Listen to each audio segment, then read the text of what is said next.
Clap.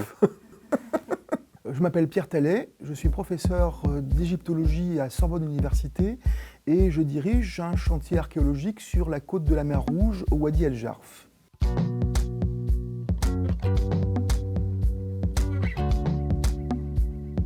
C'est sur ce site du Wadi El Jarf que nous avons fait une découverte extraordinaire, en tout cas tout à fait inattendue, celle d'un lot d'archives sur papyrus qui date du règne de Khéops, autour de 2600 avant Jésus-Christ. Ces papyrus sont actuellement les plus anciens à avoir jamais été découverts. La pyramide de Khéops à Gizeh est évidemment un monument que tout le monde connaît.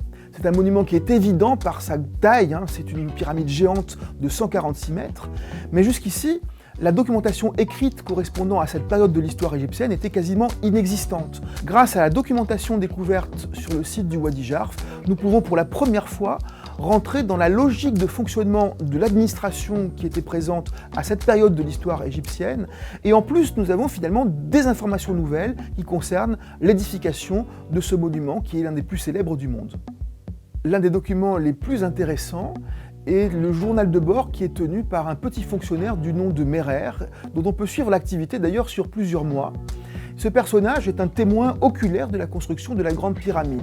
Il y participe avec une équipe de bateliers, qui est celle d'ailleurs qui par la suite travaille sur le site du Wadi El Jarf. Et la narration que nous fait ce petit personnage, nous donne l'idée de la présence immédiatement au pied des pyramides de gigantesques bassins artificiels qui avaient été creusés pour permettre et faciliter l'accès des bateaux qui venaient approvisionner le chantier en matériaux de construction. Ces papyrus sont loin d'avoir encore livré toutes les informations qu'ils contiennent. Une première lecture en a été faite, mais je continue à procéder à l'édition systématique de tous ces documents.